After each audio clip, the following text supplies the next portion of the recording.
Welcome to the latest episode of our podcast series for financial advisors. Today's episode is an industry update, how to maximize your career enterprise value. And it's a conversation with my partner, Louis Diamond. I'm Mindy Diamond, and this is Mindy Diamond on Independence.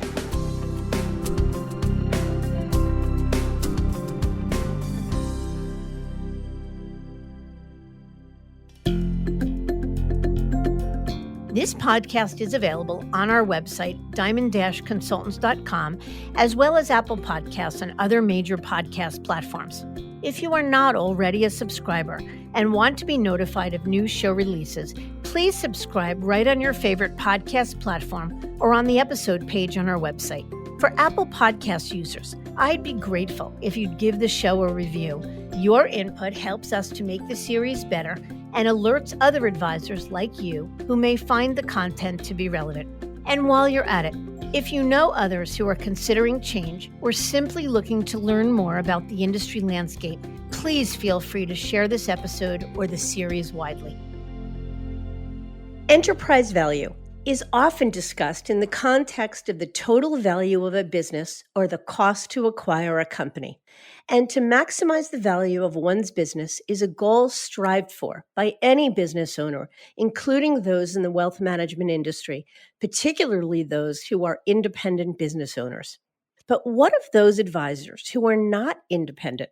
They're investing their time, energy, and talents in serving clients and fostering growth while employed by a brokerage firm.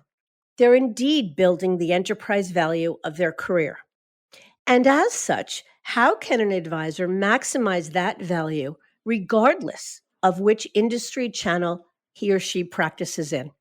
Is it possible to do so by staying at one firm for their entire career? Louis Diamond, my partner, has been exploring the concept of maximizing one's career enterprise value with several advisors he's working with and views this process as a central tenet of Diamond Consultants' value to advisors. So in this episode, I've asked him to share more about the concept, how it impacts advisors, and what they can do to ultimately maximize their own career enterprise value. So let's get to it.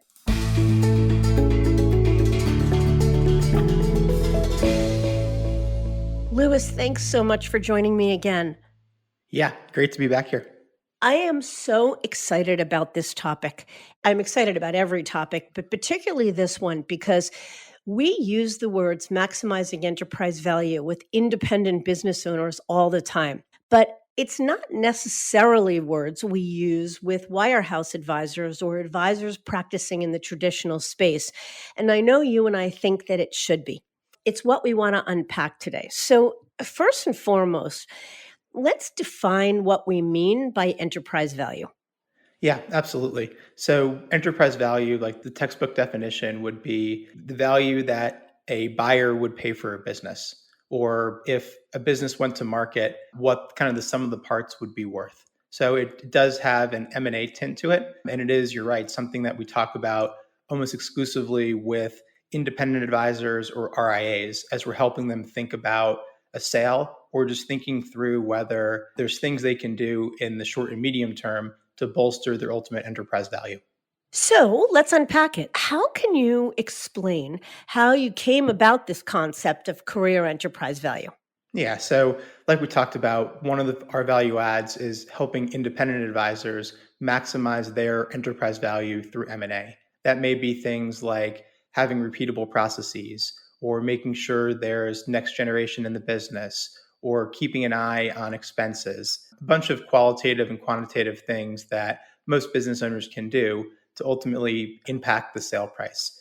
But we wanted to extend this concept to advisors across the industry because it really is an important concept. And no matter where an advisor is practicing, they're still running a business. So really what we wanted to do was think about how this calculation could be broken down into component parts. Because every advisor every day makes a calculation as to how they want to live their business life. And if it makes sense to maybe head for greener pastures by seeking a higher payout from another firm or going independent in order to get a higher payout, perhaps getting paid a major recruitment deal to change organizations or to go out and go independent and build their own equity. So the point is, regardless of whether an advisor ultimately makes a change, they are actively making a choice or a decision, and that choice has an impact on their career enterprise value.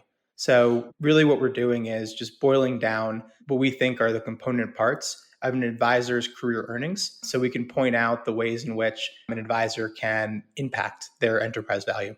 Yeah, I appreciate that and agree with that totally. And I think it's important to point out, though, we are not suggesting that the reason an advisor exists or the raison d'etre is to maximize their own enterprise value. An advisor exists to serve clients, to better their clients' lives, to be a good steward for their clients' money, for taking care of their team, for being a good steward at whatever and corporate citizen at whatever firm they work. But what we are saying is that wirehouse advisors or advisors sitting in any traditional brokerage channel had never really been taught to think about their business as a business. And if you apply that same concept, which is one of the things I think that's really changed in the industry landscape, is that advisors really began to think about their business as a business. We are saying that regardless of which channel you practice in, yes, of course, you've got your eye focused on servicing clients and being a fiduciary to those clients and taking care of your team and making good investment decisions. And none of that changes. But we are saying at the same time, you as an advisor are running a business and want to keep an eye on how to maximize career enterprise value. Would you say that's right? Yeah, I think that's spot on. And I'll also just point out that we're probably taking some liberties with how we're defining enterprise value, because it really is, it's the sale price of a business. It's probably more like maximizing career cash flow. But another way to think about this concept is, if you fast forward 30 years from now and you were buying your career in essence, what would you have paid in order for you to acquire that career? So that's kind of the way to think about it as we're walking through this exercise. Okay, I love it. So, why is it important to advisors to maximize their career enterprise value? Yes, I think you already hit on one of the concepts, which is advisors really should and do think of their business as a business. And any independent business owner wakes up every day thinking about how they can impact enterprise value and protecting the franchise value, if you will. So, why shouldn't advisors everywhere be doing that?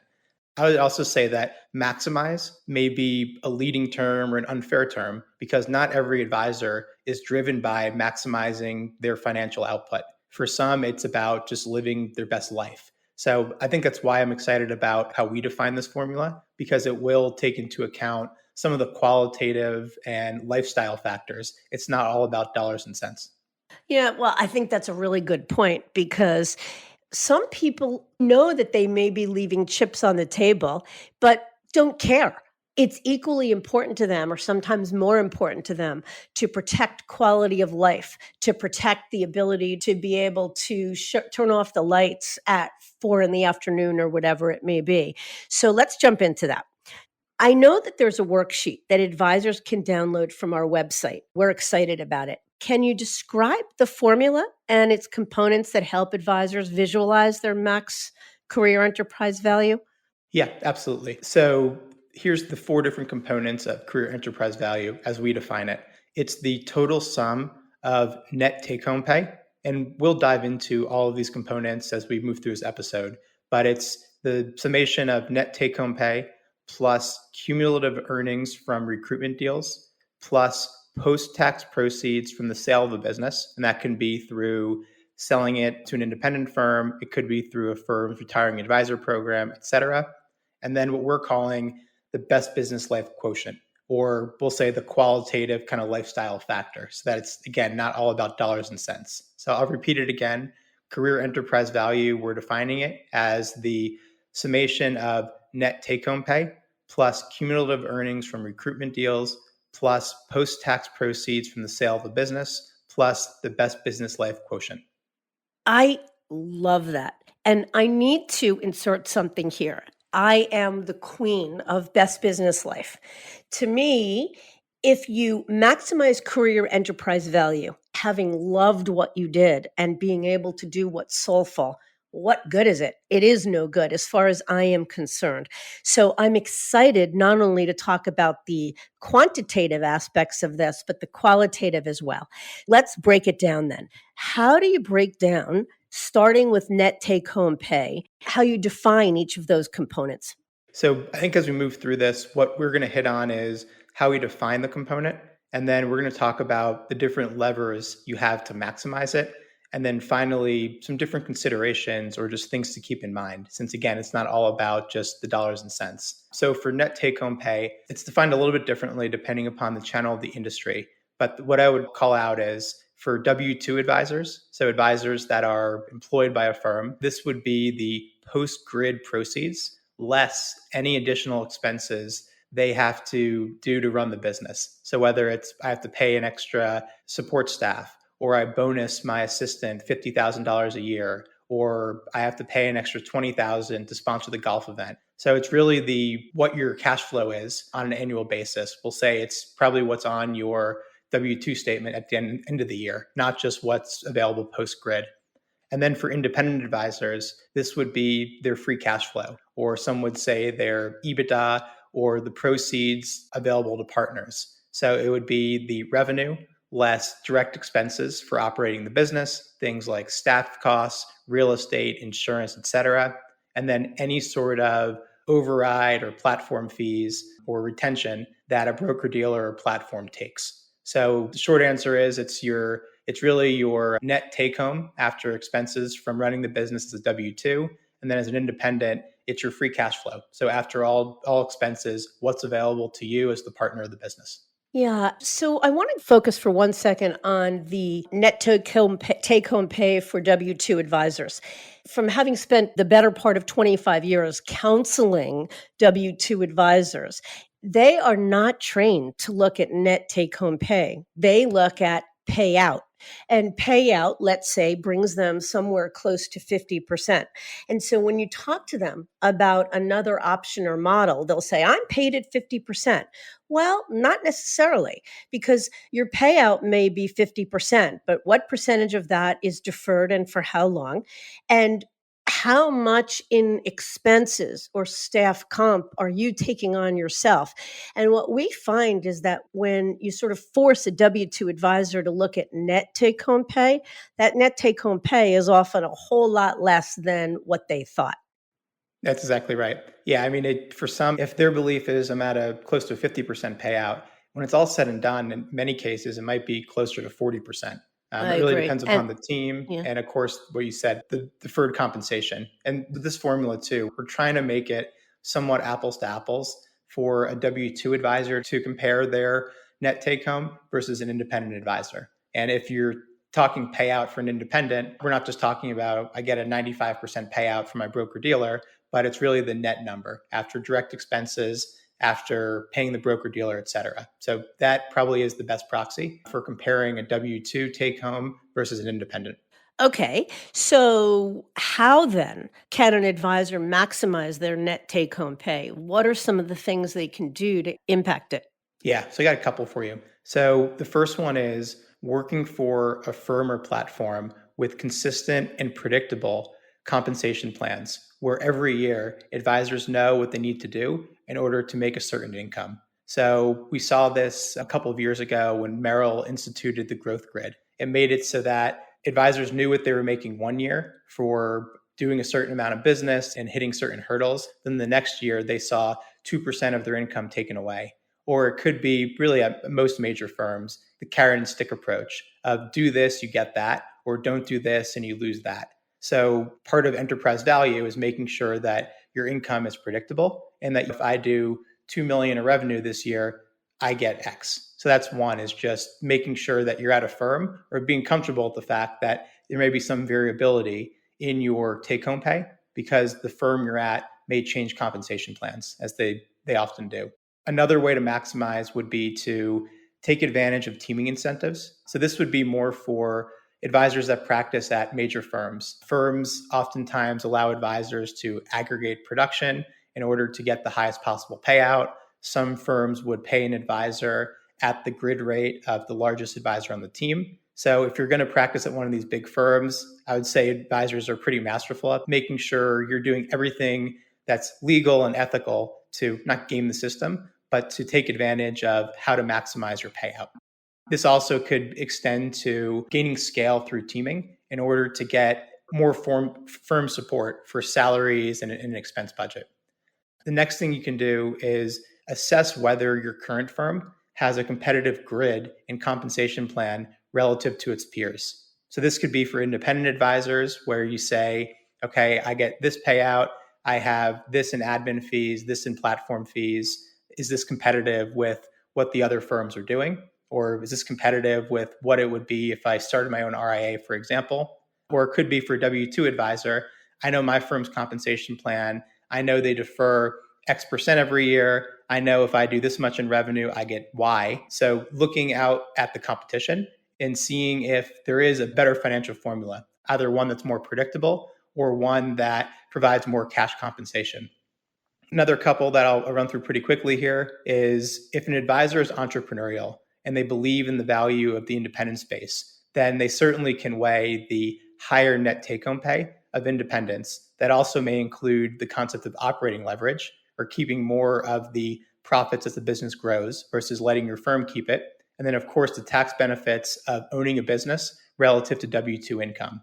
Of course, independence is a big leap. So an advisor shouldn't just go independent for the higher payout, but certainly having a net payout, probably 65 to 70% for an independent versus something that's probably 40 to 45% for W-2 would be a very easy way to impact this formula.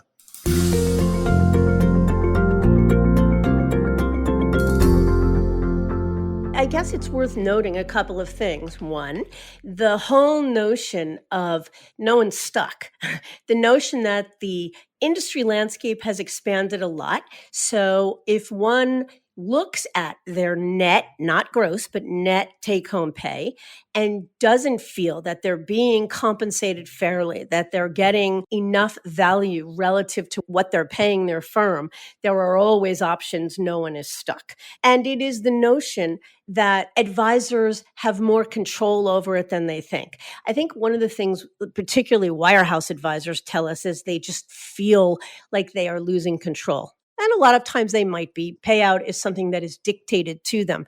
But I think our message to advisors has always been, not that every advisor should move, no way, but you're not stuck because, or said another way, you hold all the cards, because if you're dissatisfied where you are, there are so many either ways to impact it, as you said, kind of game the system or leverage the system to the best of your ability where you are, or so many options for a quality advisor to consider elsewhere.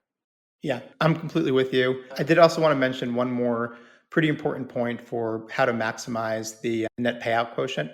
So it would be inorganic growth. So it could be taking on the book of a retiring advisor through a big firm sunset program. It could be buying a business via M&A. Of course, it's expensive to buy businesses. There's considerations like how long you're locked up for, debt costs, et cetera. But once the business is integrated into your practice and maybe you've paid off the balance of the deal, et cetera, obviously you're going to have a much higher net payout. So thinking through, does it make sense to dip my toe into the M&A waters? Or am I at a firm where I'm able to either add advisors to my practice through recruitment or to acquire businesses for those that are looking to maybe exit or are looking to gain some scale in the process? So it's worth asking the question, if you're at a traditional firm, you're a W-2, can you engage in M&A? And how does that impact your net take-home pay or operating leverage, if you will? Yeah, so if you're a W-2, you technically don't own your business. So you can't really acquire businesses, obviously. But in practice, taking on the book of a retiring advisor through the Merrill CTP or the UBS Alpha program or the Morgan Stanley FAP or fill in the blank of whatever firm's program, it is a form of M&A. Even though you're in essence buying a business for the benefit of the firm you work for, and you're using your own blood, sweat, and tears to buy a business for someone else, at the end of the day, that revenue is still integrated into your practice. And if in theory you did leave in the future, and let's say you went independent, you would then own the business. So it's kind of like phantom equity. Got it. I love it. Okay. Okay. So, is there anything else to keep in mind when thinking through this?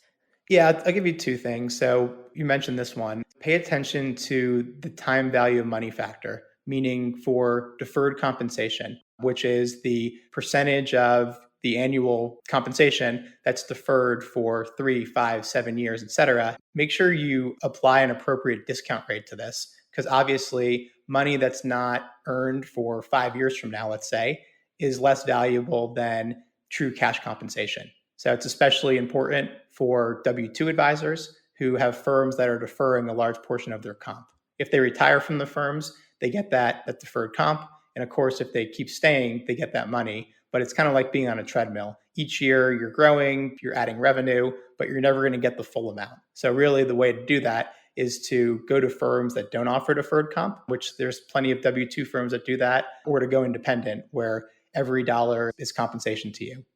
The other quick thing I'll mention is, of course, you can go independent to get a higher payout, taking time to run the business rather than working on growth. So you have to think about whether is it worth it from a financial standpoint to get the higher payout, but is my growth rate going to suffer because maybe launching without the right amount of support, or maybe I don't have the right team behind me. Yeah. And because now I'm going to have to do things that just may not be soulful to me, and I'm better off focusing on my core competencies. But okay, let's move on to the second component of this, of career enterprise value, cumulative earnings from recruitment deals. How does that factor in, and what does it all mean? Yeah, so this one's pretty exciting. I mean, everyone knows what recruitment deals are, or transition assistance packages, or transition deals, a lot of different ways to describe it. But this would be the upfront and back end bonuses that advisors are granted, typically as forgivable loans, for either changing employers, changing broker dealers, or in this environment, even going independent and getting some capital from either a broker dealer or an RIA. So, if an advisor moving within the W 2 world, typically they're offered a forgivable loan. They're anywhere from 9 to 12 years. Some firms even are 13 years now. And an advisor might see between 200 and 350%, maybe even more sometimes, of their trailing 12 in this recruitment deal. If an advisor is going independent or already is independent, most independent broker dealers will offer 5 to 9 year forgivable notes ranging from 25% to 100% or even more of an advisor's trailing 12 months gross dealer concession, or GDC, or trailing 12 months revenues. So, of course, if you do the math, this is some pretty significant capital that an advisor can get from changing firms. And is there a downside to that? Absolutely. Yeah. Everyone knows the downside is moving is a crazy hassle. It's a lot of work. It does slow growth for a period of time, and there's breakage in a move. And of course, it is an inconvenience to clients. So the downside is you make the wrong move and either go to a firm that's not quite right, you kind of chase the biggest deal, or you don't have a successful transition. There's a reason why these deals are so large. It's not because the firms are just being generous. It's because they're compensating advisors for the amount of risk that they're taking. Yeah, and the majority of those moves, when made, are successful. So it's not even the breakage that occurs when it's unsuccessful. But I think what's harder to quantify, you may get a 200 to 350% deal all in, but a couple of things. The back end components of those deals are often hard to hit, so no guarantee you hit all of them. And the X factor is the disruption factor. To what extent does making a move slow down your growth? How does that impact overall career enterprise value? Yeah, exactly. And we call it sometimes client fatigue. So for advisors that are moving multiple times, likely each move that you have a client make probably slightly reduces the chance they're going to follow you. So you want to make sure that you're not just moving in order to get another check. Certainly it's your right to change firms when you think it's the right time to, but you have to pay attention to the client factor. And you hit on it too. These recruitment deals, they're never just here's a big check to come over. Sometimes in the independent space, there are, but to really get the mega deals we're talking about, these 200 to 350% deals in the traditional space, usually there's 5 to 7 different back end bonus periods, and it's far from a guarantee that you're going to hit them all. So with recruitment deals, like with M&A, the structure is oftentimes more important than the headline number. Absolutely. And there's no question that getting The right transition deal and maximizing that transition deal is one of the greatest ways of influencing overall career enterprise value. It can be massive, it can be life-changing money. But again, we are always about at what cost? And it doesn't always mean that it's the right thing to do.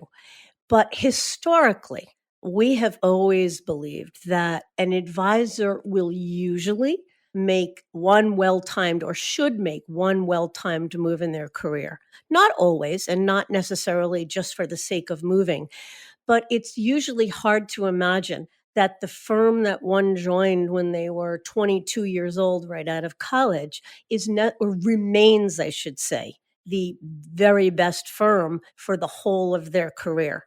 So the notion of changing firms should be a combination of obviously getting the best deal, doing it at a time when it's driven by how am I best able to serve clients, and it's done at the right time. So all of it is maximized. Your business life quality is maximized, and how you service clients is maximized as well.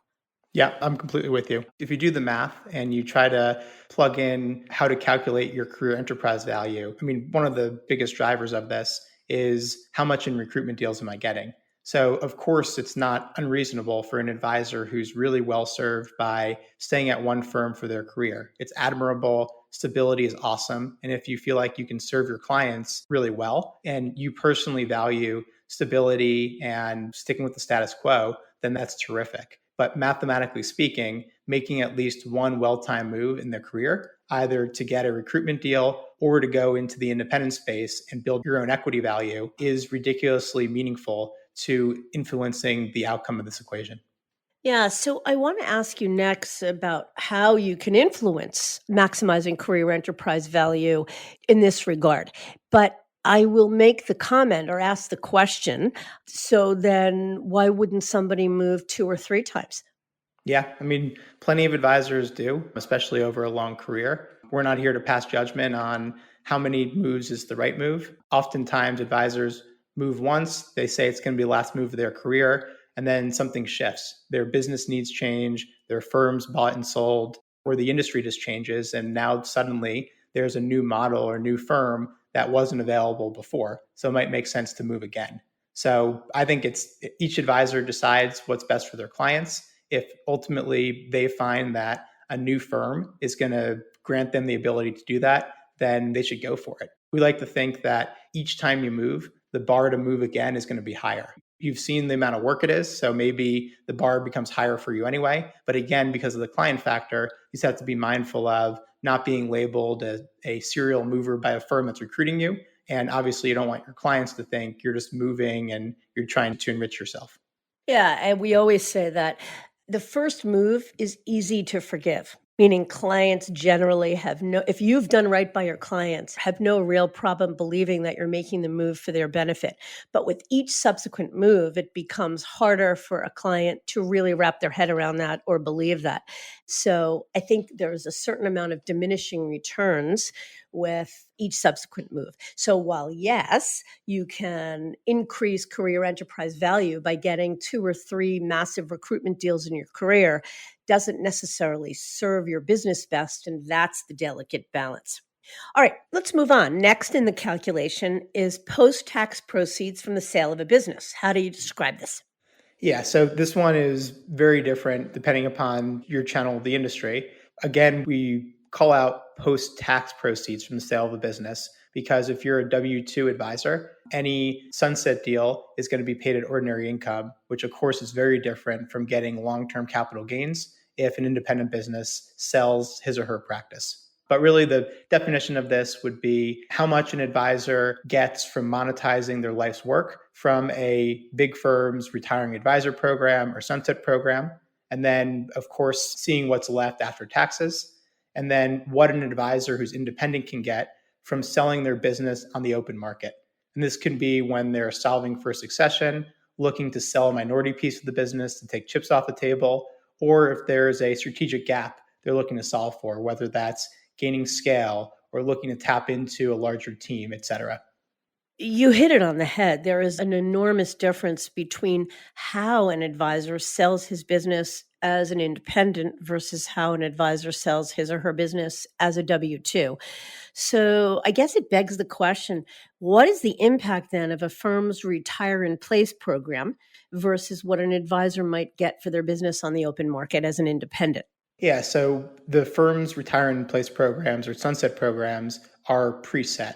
It's you've been at the firm for this long, you do this much in business, you hit some criteria for amount fee based, you're on a team, et cetera. Here's what you're going to get. You might have some choice as to the length of time you want to get paid out over. So if you want to get paid out in 2 years, you get less than if it's a 4 year structure. But you don't really have much of an ability to impact this number. Or put another way, you don't have competition for the buying of the business. Like we also mentioned, retire in place programs are ordinary income. They're also paid out over typically a 5 to 6 year period. So you're not going to get the big upfront lump sum payment. This is compared to an independent advisor or an advisor even who may go independent from a W 2 firm in order to sell their practice, where there's limitless buyers. It can be other RIAs. It could be a private equity investor. It could be a family office. It could be a bank. It could be an insurance company. So demand drives price. So if there's multiple bids, an advisor is able to get a higher purchase price and also will have more flexibility with the structure, with how much they're going to get upfront or at time of closing in the transaction. Typically, it could be around 70% plus of the purchase price. And then also, of course, the tax treatment. So there is definitely a major impact to taking a sunset deal from a firm versus selling the business on the open market. And an advisor has to decide, okay, here's what my business might be worth if I went independent versus here's what I get from a W-2 deal. And similar to moving in order to get a recruitment deal, stability and whether you feel well served is probably the first thing that you have to weigh. It's not all about the dollars and cents, but from experience, especially larger practices can see in many cases 2 to 3 times as much on a post-tax basis from selling their business as an independent versus selling it in W-2 land. Yeah. And was just going to say the same thing.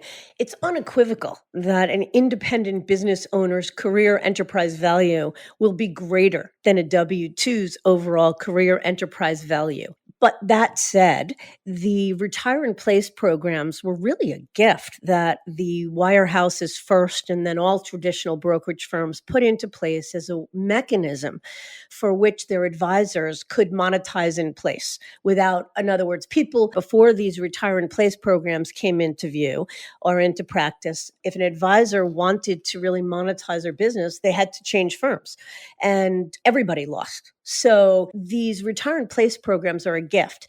While they can't replace the amount of enterprise value you'd be building by being an independent and selling your business on the open market. It's a close approximation, or I probably should say a good enough approximation for an advisor that wants to impact enterprise value, but doesn't really have the desire to be independent.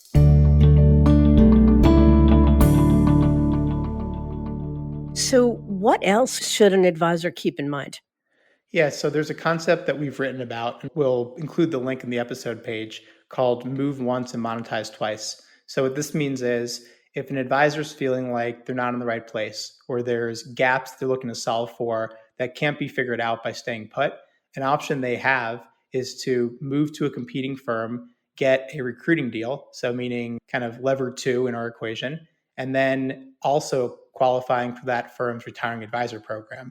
So in effect, getting paid twice for moving the business. So for someone who's never moved before, moving once and monetizing twice is a absolute game changer as far as impacting this equation. But of course, it's still a move, and the move is one that, of course, you want to be successful, but you are taking some risk that the transition is going to be good because the ultimate retirement deal you get and then your ability to get the full recruitment deal is going to be predicated on what actually comes over. So if you don't feel confident in portability, or you feel like, hey, at this stage of the career, 63 years old, I'm trying to slow down, I'm not trying to work really hard, then maybe you disregard this concept. But for those focused on the equation and also on making sure they're aligned with the right legacy, meaning the right firm, then moving once and monetizing twice is certainly a very popular concept these days.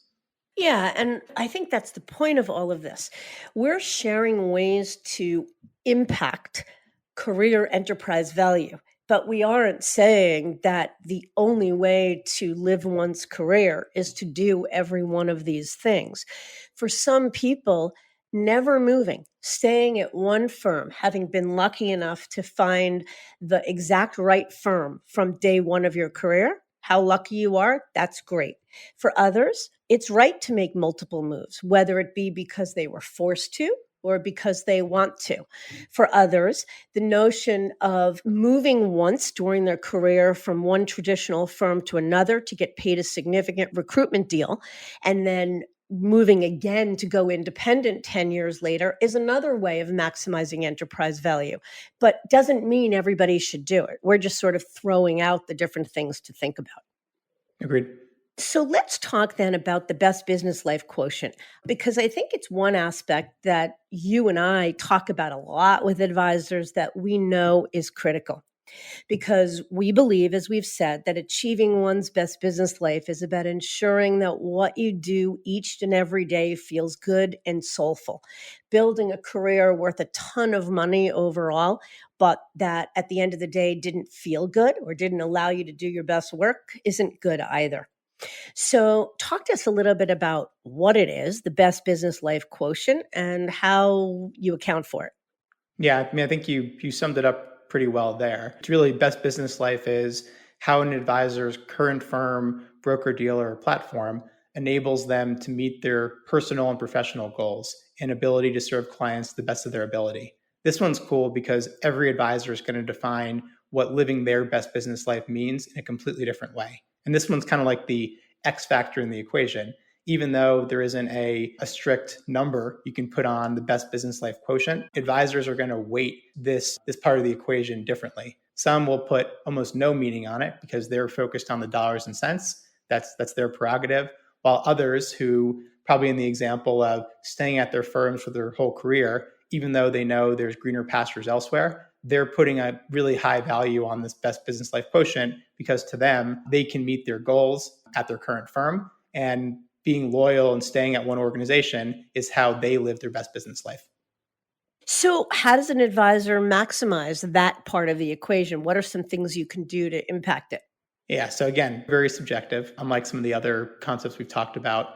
But I think one thing they can do is frequently taking stock of any frustrations or blocking factors that you may have, and perhaps every once in a while conducting strategic due diligence to really see if another firm or model can enhance your ability to live your best business life. Or put another way, is the grass really greener? This isn't a shameless plug for using our services, but we do think that given the pace of change in the industry and how quickly firms change, that even if you are well served, you don't really know what's possible unless you poke your head up every once in a while. I totally agree with that, Lewis. And we talk about that all the time, that with the pace of change, I like how you just said that, of expansion in the industry landscape, it sometimes can be irresponsible to never lift your head and explore or at least get armchair educated about what other options are.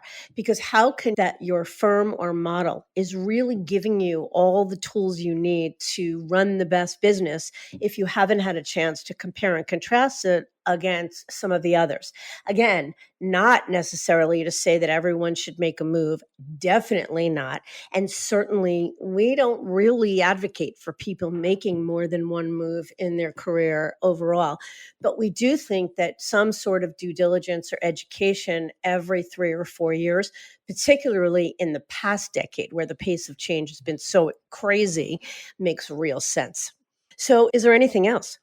Yeah, I mean, I think just overall, inertia is the greatest competitive pressures to firms that are active in recruiting. It's not their competitor next door. It's inertia that is holding them back from meeting their recruitment goals. Meaning it's easier to stay put and do nothing and just letting the business kind of run itself. So it's fine to do if you are well served, but don't let just kind of the ease and the inertia carry you forward. Or put another way too, a concept of taking time to work on the business instead of in it. So everyone's busy, everyone has a lot of different priorities, but pressing pause, taking a step back, whatever cliche you want to throw in here, and just assessing whether the business is optimally served might make sense, even if you do have to slow down for a little bit in order to figure that out. Yeah. So, can an advisor maximize career enterprise value by remaining at one firm for the entirety of their career? Yeah, so mathematically speaking, probably not. And we're not saying that to hope that everyone who's a lifer reaches out and calls us. But if you just do the math, the proceeds from a recruitment deal are a game changer for this equation. But again, if an advisor puts a higher weighting on this best business life quotient, maybe they put a higher value on that than they do on the value of the recruitment deal. So mathematically, I think making one well-timed move is a major impact to the equation. But if someone really does value this best business life quotient above all else, then yeah, you can certainly maximize your career enterprise value from staying at one firm. Yeah, and I think that's the point of it all. I think that probably the greatest gift of being a financial advisor and what makes it, in my opinion, one of the greatest careers there is the notion that every advisor gets to define success differently and in their own way. And so what may be right for me may not be right for you. And while, yes, maximizing career enterprise value means you make at least one well-timed move in your career, that doesn't necessarily mean that you should, because everything is about a delicate balance between what's soulful, between what's in the best interest of your clients, which should always be true north, and between what's going to allow you to make the most amount of money. And I think that's the coolest thing about this business. Totally agree. Yeah, I mean, I think what really sums up this best business life concept and just overall career enterprise value is something that an advisor that I really respect said to me. And this will not be an advisor that ever moves. His quote, and I've changed it a little bit to protect his confidentiality, is my number one goal is enjoying life and my family over growing my practice. I make plenty of money simply by doing the right things for clients every day. And my measuring stick is how I can serve my clients in the best way possible while still really enjoying my life. So for him, the best business life quotient is the entire equation. The rest of it kind of works itself out. And again, that's the really cool thing about this industry, about running a business within a business, is you get to decide the weighting of this formula, and you get to decide if you want to take action in order to impact the output of this equation. Well said.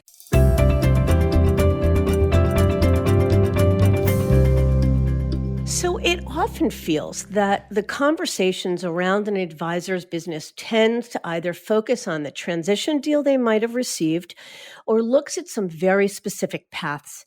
That is, to solve for limitations or frustrations, or to offer more to clients, or perhaps even to build a business with long-term value.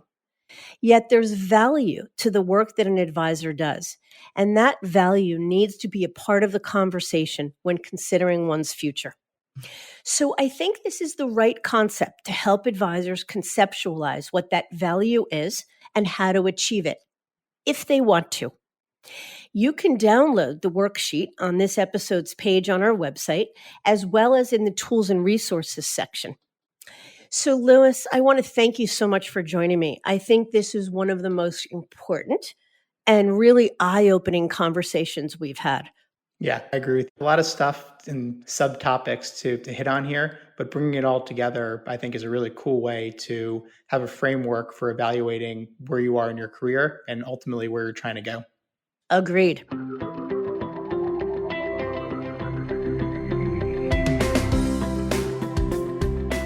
I thank you for listening. And I encourage you to visit our website, diamond-consultants.com, and click on the tools and resources link for valuable content. You'll also find a link to subscribe for regular updates to the series. And if you're not a recipient of our weekly email, Perspectives for Advisors, click on the articles link to browse recent topics. These written pieces are an ideal way of staying informed about what's going on in the wealth management space without expending the energy that full-on exploration requires. You can feel free to email or call me if you have specific questions.